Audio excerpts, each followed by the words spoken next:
Head to head, head to head और tail to tail, tail to tell.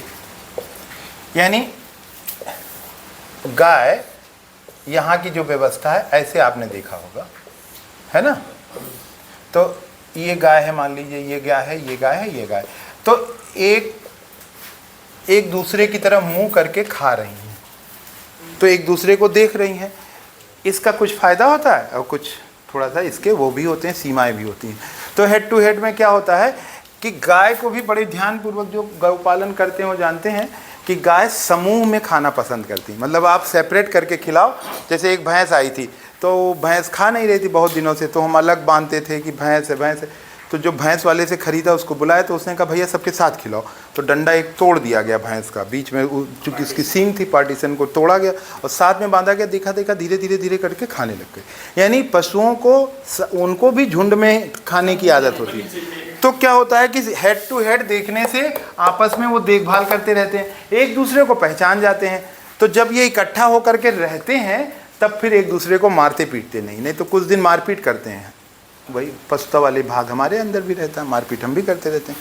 तो एक दूसरे को देखने से भी हेड टू हेड होता है। लेकिन इससे दिक्कत क्या होती है, इधर भी सफाई की व्यवस्था करनी पड़ती है, गोबर गोमूत्र, और इधर भी सफाई की व्यवस्था, यानी दोनों तरफ से गोबर उठाना पड़ेगा दोनों। लेकिन इसका फ़ायदा क्या होता है कि छोटी डिज़ाइन ये कॉम्पैक्ट हो जाता है, ये चीज़ कॉम्पैक्ट हो जाता है, यूटिलाइजेशन हो जाता है। दूसरा, टेल टू टेल में क्या फ़ायदा रहता है कि इनका मुंह इधर हो जाता है और इनका मुंह इधर हो जाता है। तो जो गोबर करते हैं वो कॉमन हो जाता है, तो एक नाली में एक ही जगह के व्यवस्था को सफाई करने का फायदा मिल जाता है। ठीक है। लेकिन नुकसान क्या होता है, इनको खिलाने के लिए इधर जाना पड़ता है, इनको खिलाने के लिए इधर जाना पड़ता है। तो दो व्यवस्थाएं हैं। ये भी आपका 50 स्क्वायर फीट खड़े होने के लिए, 10 बाई 5, 10 बाई 5 में ऐसे और 10 ऐसे। हाँ ठीक है, 50 स्क्वायर फीट में वो खड़े हो जाते हैं। आपके हिसाब से, आपके एक्सपीरियंस से हेड टू हेड सही है कि टेल टू टेल? हमारे एक्सपीरियंस से तो हम तो हेड टू हेड देख रहे हैं। तो हेड टू हेड में क्या रहता है कि भाव पक्ष ज़्यादा मजबूत रहता है, एक दूसरे को देख लेते हैं। दूसरा, हम बीच में खड़े होते हैं तो जानवरों को आसानी से समझ सकते हैं कि यार ये पागुर कर रहे हैं कि नहीं कर रहे हैं। अब वैसे नहीं उधर मुँह करके जाना पड़ेगा देखने, या उधर मुँह करके जाना पड़ेगा। बाकी तो आप एक लाइन में भी खिला पिला सकते हैं। आसान हो जाता है। जैसे हमने धीरे से ना हेड टू हेड रखा ना टेल टू टेल रखा। अब देखिए, अब एक तरफ खाते हैं फिर दूसरी तरफ हम छोड़ देते हैं, तो हम क्या होता है कि एक तरफ उनका मुंह देखते चले जाते हैं और जब पीछे से गए तो उनका पीछे का गोबर भी देखते जाते हैं। तो जानवरों को दो तरह से देखना पड़ता है। पशुपालन करने वाला व्यक्ति दो चीज़ देखता है, खेत को 3 बार, जानवर को 2 बार, मतलब 2 तरफ से देखा जाता है। खेत को तो चारों तरफ से देखा जाता होगा, जानवर को 2 तरफ से देखा जाता है, मुंह की तरफ से और गोबर की तरफ से। तो मुंह की तरफ से वो पागुर करते हैं, इसका मतलब स्वस्थ हैं, और गोबर की तरफ से देखा जाता है पेट उनका ठीक है या नहीं है, यानी खाना जो हम दे रहे हैं वो सुपाच्य है या नहीं है। तो गोबर ढीला है तो भूसा बढ़ा देते, पशु आहार कम कर देते हैं। गोबर टाइट हो रहा है, पेट फूल रहा है, तो भूसा कम कर देंगे और पशु आहार बढ़ा देंगे। तो क्या होता है, भूसा पाचन करने में ठीक करता है, पाचन अंदर के, और भूसे का काम जानवरों के लिए केवल और केवल पेट की सफाई होता है। Fibre, just like a fibre, जैसे हम साग खा लेते हैं तो सेलुलोज हमें पचता नहीं, इसलिए पूरा साग ऐसे निकल जाता। तो जो अंदर का मल जमा हुआ है वो मल उसको खींच करके लेकर चला आता है, चिपका करके। तो आंतों में जो चीज़ें चिपक जाती हैं उन आंतों को साफ कर देता है। इनकी 4 आंतें होती हैं, तो चारों आंतों में खाना बारी बारी से जाता है और तब पचता है। तो इनके चारों आंतों में अलग अलग तरह के एंजाइम्स, अमीनो एसिड वगैरह निकलते हैं, तो वो पाचन का कार्य करते हैं। जो गोबर को पहचानना और गोबर की ऊर्जा को जान गया है वो पशुपालन का संपूर्णता या आवर्तनशीलता को ठीक से पहचान करके काम कर सकता है। तो गोबर की आवर्तनशीलता समझनी है, उस पर भी बात कर लेंगे। तो पहले डिज़ाइन के पक्ष में बात कर ली जाए। तो डिज़ाइन में भैया बड़े ध्यानपूर्वक अब आप हमारे साथ चलिए। कितने लोग चाहेंगे कि एक बार फिर चलेंगे ना? तो जब अभी हम खाने के लिए चलेंगे तो उधर से चला जाएगा, तब हम आपका ध्यानाकर्षण कराते हैं कि क्या फ़ायदा क्या नुकसान। कोई भी पशु बंधा हुआ नहीं है चाहिए, तो क्या फ़ायदा होगा कि वो दो सुरक्षा के दृष्टिकोण से करता क्या है, बिना किए खाएगा कैसे। जैसे जब एक ही जगह पर बंधा रहता है तो वो उसके अंदर पाचन स्लो रहता है, और जब वो घूमता टहलता रहता है तो पाचन ठीक रहता है। दूसरा, अपनी सुरक्षा भी कर लेता है। जैसे थोड़ा बहुत कोई ऐसे कीड़े आ गए या कहीं मक्खी आ गई या कहीं गंदगी आ गई, तो एक ही जगह बंधा है तो अपना पोजीशन थोड़ी दूर पे ही चेंज कर सकते हैं। लेकिन अगर वो पूरा घूम रहा है तो वो अपनी ठीक कर, सांप को भी भगा देगा। मान लीजिए कोई जहरीला सांप कभी, या कोई जानवर ऐसा आ गया जो उसे खराब कर सकता है, हाँ कर देगा, तब बचा लेगा। लेकिन बंधा होगा, कोई आपदा जानवर हमसे जल्दी पहचान जाते हैं, तो आपदाओं में भी वो कर लेगा।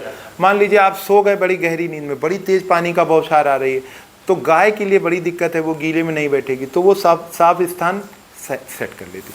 तो जानवर पालना उतना कठिन नहीं है जितना कठिन उनके मैनेजमेंट को समझकर उनको व्यवस्था देना। तो पाल लेना कोई बड़ी बात नहीं है, उनका संरक्षण पोषण कर पाना बड़ी बात, ठीक है ना। जैसे अब एक दिन गाय, अब आपको क्या बताएं, हमारे साथ ऐसा होता है, एक दिन गाय रात में बच्चा दी होगी किसी पहर, सुबह पता चला है बच्चा भी मिला और माँ भी मिली। नहीं उसको क्वारंटाइन किया गया था, मतलब अलग नहीं रखा था, सेपरेट नहीं रखा गया था, नहीं पहचान में आया कि दे देगी, रात के किसी पहर में दिया है बच्चा। अब झर गिरी, जो झर निकलती है, अगर जानवर, क्योंकि कैल्शियम फास्फोरस कैल्शियम की तो बहुत तेज कमी होती है उनके शरीर में, ऊर्जा की कमी होती, तो अपना झर खा लेते हैं कई बार जानवर। जैसे झर खाया वैसे बुखार आ जाता है, वो बुखार ठीक नहीं होता जल्दी, क्योंकि झर कोई भी अपना जो डिस्चार्ज है उसे नहीं खाता, लेकिन वो चूँकि झर में बहुत ताकत होती है, झर में भी बहुत ताकत है, तो वो खा लेती हैं कई बार जानवर, उनको बचाना पड़ता है। ये भी ध्यान में रखना है कि झर गिरी कि नहीं, मतलब गिरना भी जरूरी। प्रयोग कर रहे हैं कि ये जो झर रहता है इसके पानी को कलेक्ट करके इसको स्प्रे विधि से फसलों को देते हैं। फसलों को देते हैं। अगर फ्रिज में उसका प्लेसेंटा रख लिया जाए, जो पार्ट होता है, तो काट के खाने से, इसमें मुंह में लगाने से त्वचा बहुत सुंदर होती है। मानते हैं कि 9 महीने बच्चा पोषण पाता है उससे, तो वो फसलों को भी पोषण देता है। तो हमारा तो मज़ेदार बात ये होती है कि जितना पानी होता है वो सब तालाब में पहुंचता है। खाली जो तालाब वाले में आपको करेंगे पूरा वीडियो आपके साथ में। तालाब में बस केवल ये चीज़ है, जैसे जो अपना लिक्विड है गोबर को हट गया, बाकी पानी के साथ चला गया, तालाब में गया, तो एक तो ये चीज़ थी, इसमें फिश तो नहीं हो सकती। हाँ, फिश नहीं हो सकती, एक तो ये हो गया। दूसरा, ये तालाब का पानी खेत में जब डाला जाता है तो उसका कोई मानक है इतने घंटे या? नहीं, मानक तो नहीं है आलोक भाई, लेकिन जितना है उतना तो डाल सकते हैं, लेकिन डाइल्यूट किए बिना नहीं डाल सकते हैं। जैसे नए फसल, जैसे अब धान, इस समय धान में डायरेक्ट डाल देंगे, पानी है। हाँ, लेकिन अगर छोटा धान है जैसे लगा, अब तुरंत डाल देंगे तो बचा नहीं पाएगा। गेहूँ, रबी वाले फसल तो मक्का में डाल दिया था, सवेरे पूरी मक्का सूखी मिली थी, मुरझाई हुई, क्योंकि वो एसिडिक ज़्यादा हो जाता, तो एसिड बर्दाश्त कर पाना पौधों के लिए नहीं। उसके लिए वाटर के साथ या तो पानी भरा हो तो लिक्विड में डाल सकते हैं। हाँ, नहीं, पौधों की साइज जब बड़ी हो जाती है तो वो सहनशीलता बन जाती है। हाँ, दूसरा, हम लोग क्या करते हैं कि बड़े मोटर को चला करके उसको डाइल्यूट कर लेते हैं। तो जैसे मान लीजिए 2 घंटे चला दिया, तो पूरा जब फुल भर जाता है तब डाल देते हैं। तो कई बार बड़ी मोटर को चलाई तो वो कहाँ गया? तालाब में गया। ध्यान से देखें, हाँ, ध्यान से देखेंगे, बड़ी मोटर का पाइप भी तालाब में खुला हुआ है। मतलब पानी डाल दिया, हाँ, साफ पानी, और फिर ये वाला पानी के साथ जाना शुरू हो गया। अब जैसे इस समय तो चाहे हम डाल रहे हैं क्योंकि धान बड़ा हो गया है और पानी नमी भी है, तो क्या अब मई जून में क्या होता है, वो गड़बड़ कर देता है। मई जून में नहीं बर्दाश्त होता, जला देता है कई बार। तो जैसे सब्जियों के लिए बड़ा खतरा है। एक बार हमने ही डाल दिया, ये रोली ने मना किया, ना डालो ना डालो, डाला, सारी लोबिया झुलस गई, गायब हो गई। धनिया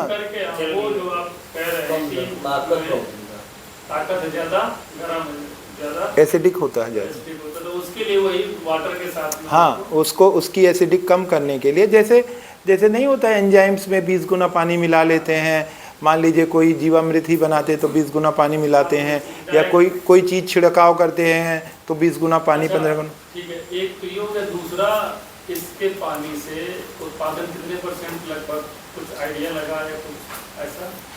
नहीं, फिर वहीं पहुंचा देते हैं आप। उत्पादन की बात ना करिए,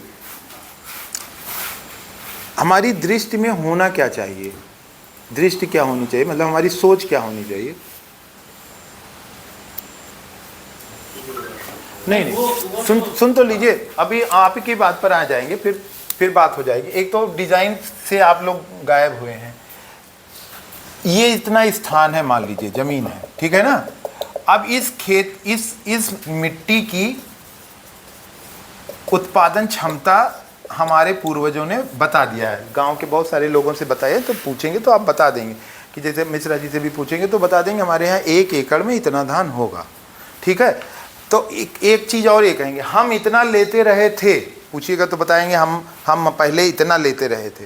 यानी मोटा मोटा हम मान के चलेंगे कि 1 एकड़ में मोटा मोटा 15 कुंटल धान होना चाहिए, 15 से 18 कुंटल धान होना चाहिए, मान लीजिए ऐसा है, ठीक है ना।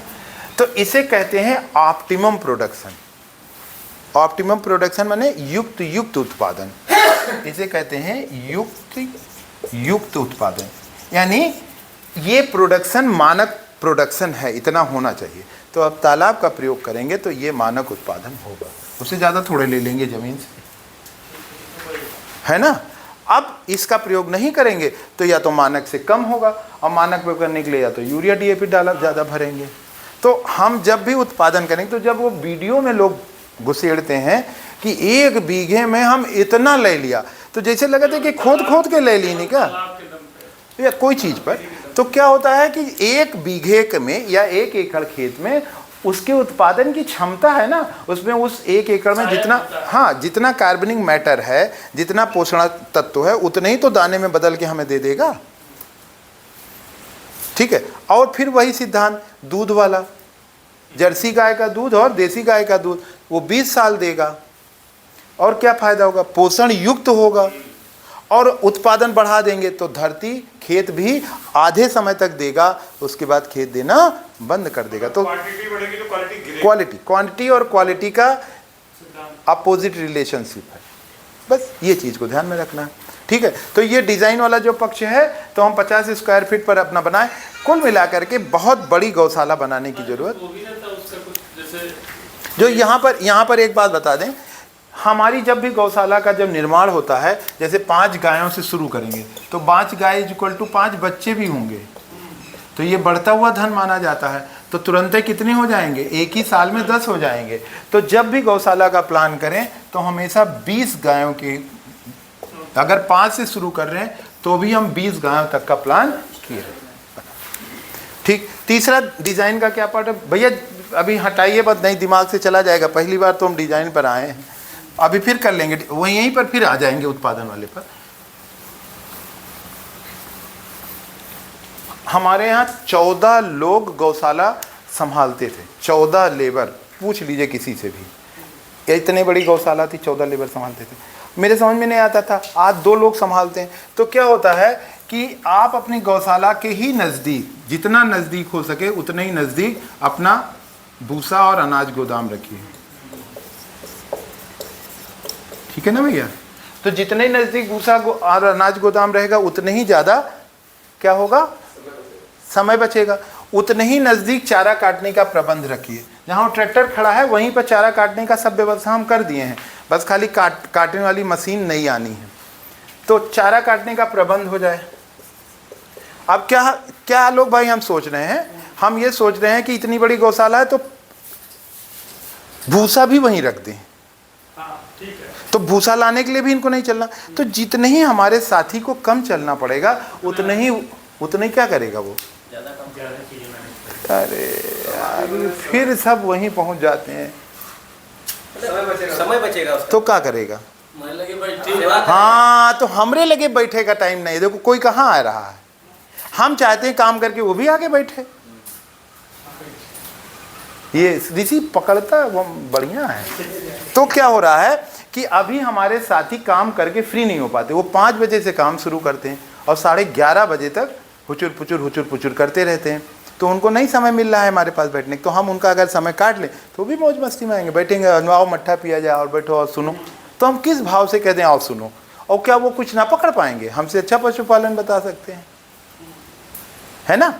इस बात को तो उनको भी पार्टिसिपेटिव बना दें, तो क्या है कि हम ही समझदार हो जाएं से पूरा ना हो करके हमारे सब साथी भी समझदार हो जाएं, वो भी उत्पादक हो जाएं, वो भी श्रमशील ही हैं, उस दिशा तक काम करना, ठीक ना, यहाँ तक लाना। तो ये हरा चारा भी यहीं कट जाए, ठीक, हरा चारा बोया भी जाए आसपास। जल्दी तो देखिए हमने नज़दीक ही करते रहे हैं। देखिए यहाँ खेत पर हरा चारा, पहले उधर भी कर रहे थे, यहाँ पर कर दिया, तो नज़दीक ही हरा चारा का मेरा माइंड रहता। धान हमने बहुत दूर किया हुआ है, तो क्या होता है हरा चारा लाने का, ट्रैक्टर हम इसीलिए लाए हैं कि ट्राली लगा करके खेत पे खड़ा कर दिया। अब उनका खाली तनाव काट के ट्राली में डाल देना है, ट्राली वाले को प्रेशर से उलट के और काट लेना है, और जानवर को दिख रहा है यार हरा चारा काट रहा है, तो वो भी अस्वस्थ हो जाएगा धीरे धीरे कि है तो काहे हम चिल्ला रहे हैं, हालांकि वो चिल्लाएगा, वो जानवर है, हमारे पास रहता है हम चिल्लाते हैं। किसी से पूछ लीजिए भैया आजकल तो बढ़िया कट रही, खूब पैसा पा, अरे कहाँ यार कम पड़ रहा है, लाइक दैट जानवर जान रहा है हमारे लिए चारा आ रहा है। यहाँ देखिए जब चारा ये भरते हैं तो वो चिल्लाते हैं बड़ी ज़ोर से, जबकि सब जानते हैं कि हमारे पास ही आएगा। क्या उनमें समझ विकसित हो पाई है? और हमारी विकसित है, उसके बाद भी हम नहीं लगा पाते हैं, हम छिपा ही लेते। किसी से पूछे अब तो पर्याप्त है, कोई कहता है पर्याप्त है? 90% लोग कहते हैं अरे कहाँ यार बहुत, अब किसी तरह से बस, कहीं तुम ना जान जाओ कि हम। तो ये सारी चीज़ें, एक बड़ा बात है, उसको भी समझ लीजिएगा। गौपालन में सबसे बड़ा जो चुनौती होती है वो समाज में एक व्यवस्था बीच में बिगाड़ी गई थी। वो प्रेम सिंह जी बार बार कहते हैं कि कम्युनिस्ट ने जब यहाँ पर आए तो सोशलिस्ट और कम्युनिस्ट मानसिकता के कारण वामपंथियों ने मैला ढोने की प्रथा को, तुम मैला नहीं ढोगे, तो गांव में भी ओथ कराया, सबको शपथ दिलाई मैला नहीं ढोना है, तो गोबर को मैला कह दिया। तो गोबर उठाना गांव में बहुत अच्छा नहीं माना जाता है। हर गांव का आप देखिएगा आदमी जल्दी अपना ही गोबर उठाता है, जल्दी अब कोई उठाता नहीं उठाता। तो गोबर प्रबंधन बड़ी चीज़ है। गोबर कृष्ण ने कहा धन है, कृष्ण कहता है धन है, और यहाँ उठाने कोई तैयार नहीं, मन ही नहीं है, तो उधर धन है इधर मन नहीं है, तो ना मन है तो का धन है। तो गोबर प्रबंधन, तो हमने क्या किया कि सबसे नज़दीक गोबर डालने की व्यवस्था कर दी। आप देखिए कि एकदम सेट से लगा हुआ ही डंपिंग ग्राउंड बना दिया, जिससे कि ज़्यादा चल करके उनको इस बात का एहसास ना हो। और हमेशा एक रिजर्व ठेलिया रखते हैं हम कि एक खराब हुई कि दूसरी, यानी कि खोपड़ी पर ढोने की कोई स्थिति ना आए, या उनको कोई ऐसे बारात वरात लेकर ना ढोना पड़े, तो जल्दी जल्दी काम हो जाए, ये भी आपको देना पड़ेगा। ठीक है ना, इतनी बात समझ में आ रही? बस अब इसमें ये डिज़ाइन पूरा हुआ। तीसरी बात और बड़ी इंपॉर्टेंट बात, हमेशा गौशाला इतनी दूर हो कि सदैव वहाँ की आवाज़ कानों तक पड़ती है। जैसे वहाँ मुर्गा बोल रहा है तो कम मुर्गे, नहीं तो पता चलता था ये अंडा दे रहा है या इसको कोई कुत्ता दौड़ाए है, वो हम भी समझ गए थे आवाज़ पकड़ में, हाँ क्या सिचुएशन। तो भागते थे, एक दो बार सही निकला। एक बार नेवला था, नेवला तो पूरा ऐसे गर्दन ऐसे चट से दबा देता पूरा का, एक बार में चट से मार देता, बस खत्म। मुर्गी को सबसे तेजी से नेवला निपटा देता है, चट। सांप भी निपटा देते हैं, एकदम काट के फेंक देते हैं, तो फुसकारे थे मर जाते। हाँ, डर के मारे। मुर्गा तो रात में अगर कर दे तो मर के, डर के मारे। मैंने देखा हार्ट अटैक होते हुए हमारा, हाँ है ना मुर्गा। तो कुल मिलाकर के भैया ऋषि, तो क्या होता है कि हमको अपना घर भी ऐसे इतनी दूर बनाना है कि हमारे रीच में वो बना रहे। तो पंजाबियों ने आकर के एकदम बीचे में रख दिया कि तुम कहीं रहोगे हर तरफ से तुम्हें दिखता और आवाज़ रहती है। लेकिन मेरा ये मानना है कि जो हमारे साथी सहयोगी गौशाला में काम करते हैं, उनका घर गौशाला के बिल्कुल सामने होना चाहिए या उसी में होना चाहिए। ये चूक को सुधारना है, ये चूक को हमें सुधारना है। मिश्रा जी, ऐसा होता है रात में कोई दिक्कत हुई तो क्या होता है कि हम कई बार ऐसा हुआ है कि रात में हम फ़ोन किए हैं, पहले तो बहुत अच्छे, मतलब राहुल रहते थे, हमसे पहले पहुंच जाते थे। कई घटनाएं ऐसी घटी कि एक दिन क्या हुआ कि किसी ने गेट को ठीक से नहीं लगाया, अब गाय मस्ती में आई होगी और उसने मुंह ऐसे किया, देखा गेट खुल गया, उसने एक कदम बाहर रखा और सब ने धुंध काटा। अब वो पूरा गौशाला जो चक्कर काटना, हम लोग इधर से जाएं तो वो इधर घूम के चली आए, और जो मतलब उनको लगा कि आज इसको घूमी टहल लें, एकदम विजिट कर रही थी। उस समय करीब 50 गाय थी। अब 50 गायों को रात में सिर्फ हम 2 लोग, जाड़े का जम के रात थी, हम 2 लोग थे, खाली छुट्टी पर थे। तो अब हम दोनों लोग किसी तरह से सारे गायों को ढूंढ ढूंढ के, और विंड वही पूस की रात, और उसमें ढूंढ ढूंढ कर अंदर रखने में रात में पसीना छूटा था, मैं भल भल पसीने से था। तो हमने सोचा ये भी एक नहीं मन में आ जाता, ये भी मजा है। तो सबको जब अंदर कर दिया, बंद किया, तब फिर सोए। ये जो पॉइंट है ये भी कि नज़दीक बिल्कुल सामने। तो कई बार ये सब भी ध्यान में रखना है। और पशु हैं तो उनमें कोई कॉम्प्रोमाइज़ नहीं, जैसे उनको चोट ना लगे और ऐसी चीज़ बनाई जाए जो वो हिला डुला के तोड़ ना सके। तो उनमें एकता तो नहीं होती, लेकिन कहीं गलती से उनके यहाँ बाय डिफ़ॉल्ट गलती मतलब एकता आती है। जैसे एक ने धक्का लगाया और 2 मिल गए तो कोई भी चीज़ उखाड़ देंगे, जितना चीज़ लगा है सब उखाड़ सकते हैं। जैसे सांड किसी नीचे बिछाने के लिए भी, हाँ, जैसे बैठने में क्या सहूलियत हो उनको, या फर्श कैसी हो? देखिए सबसे अच्छा जानवरों के लिए तो कच्चा होता है, लेकिन सारा स्थान कच्चा हो नहीं सकता। हम लोगों के यहाँ की जो ऋतुएं हैं, जो हम लोगों के यहाँ मौसम है, वो जाड़े में भी चिपचिपवा देता है और बरसात में भी चिपचिपवा देता है। तो ऐसा खड़ंजा बिछा करके, जो भी आपके यहाँ सुविधापूर्ण चीज़ हो, जिससे कि एकदम दलदली ना हो, नहीं तो बैठ नहीं पाएंगे। तो खाने वाला स्थान पक्का होना चाहिए, और बारिश में जो जगह बैठें वो पक्का होना चाहिए। मतलब ऐसा होना चाहिए जिसमें कीचड़ ना हो, पक्का मतलब कीचड़ ना हो, ऐसा कोई प्रबंध करें इन 2 स्थान।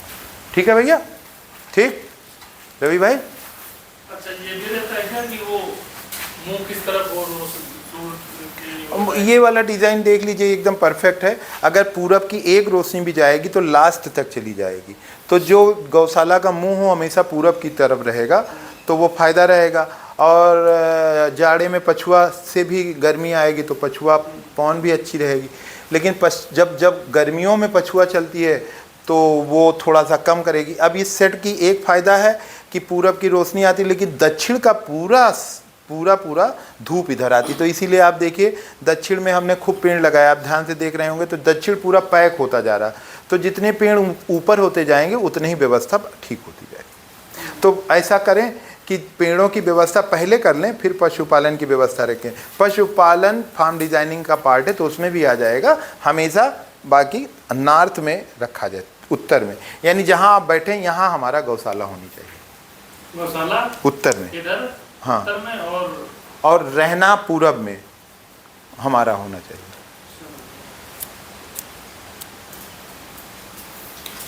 मेरे 2 सवाल हैं। एक, मान लीजिए 5 गाय की गौशाला बनानी है, इसके लिए हरे चारे के लिए कितनी जगह होनी चाहिए? देखिए, पूरा साल भर हरा चारा? हाँ, 5 जानवर के लिए अगर हम 1 एकड़ खेती कर लें, मतलब जैसे जो 20 वाला आपने बताया कि अगले साल 10 हो जाएंगे, उस हिसाब से 5 जानवर के लिए आधा एकड़ अगर हम हरा चारा कर लें तो हमारा पर्याप्त हो जाएगा। 1 एकड़ नहीं, 5 एकड़, हाँ, आधा एकड़ जो भी आपके यहाँ हो। लेकिन 5 से ज़्यादा हैं तो फिर 1 एकड़ करना पड़ेगा हरा चारा, क्योंकि 5 जानवरों के लिए आधा एकड़ पर्याप्त चारा होना चाहिए। और अगर उसको हम आइए चारे पे आ जाते हैं। अच्छा, वो है भैया, अगर पानी कोई पिला देता तो हमारा दिल खुश हो जाता। देखिए, प्रश्न करते हैं तब लगता है कि कुछ बताना है, नहीं तो ये चीज़ हमें बताने वाला भाग नहीं लगता है। हाँ, लेकिन क्योंकि चारा हम हरा बाजार से खरीदेंगे तो फिर वही हो गया ना, यूरिया डीएपी वाला चारा। आजकल जो बहुत सारे फार्म में देखती हूँ, हाइड्रोपोनिक वे में वो चारा उगाते हैं। हाँ जी, जगह बच जाता है, आपके पास जमीन है, हाँ, वो हाइड्रोपोनिक में लेयर फार्मिंग में जी, तो भुट्टा दाना और गेहूं का जी, हाइड्रोपोनिक वे में ट्रे में उगा लेते हैं, उगाता है। हाँ, उसका एक अलग सिस्टम है, कितना इसमें कितना ट्रे में कितना उगता है, वो जी, भी तो चलता है। बिल्कुल चलता है। हाइड्रोफोनिक्स का कुछ बहुत बड़ा फ़ायदा है। हाइड्रोफोनिक्स में जैसे जो मिट्टी का प्रयोग कम से कम होता है, तो ना के बराबर, हाँ उसमें, और उसमें पानी कंट्रोल कर लेते हैं, तापमान कंट्रोल, हाँ तापमान कंट्रोल कर, उसको तो ऐसे उठा उठा के एक ट्रे पूरी डाल दी जाती है, हाँ कारपेट जैसा हो जाता है। बट वो नेचुरल तो नहीं हो सकता। नहीं नहीं, नेचुरल है वो तो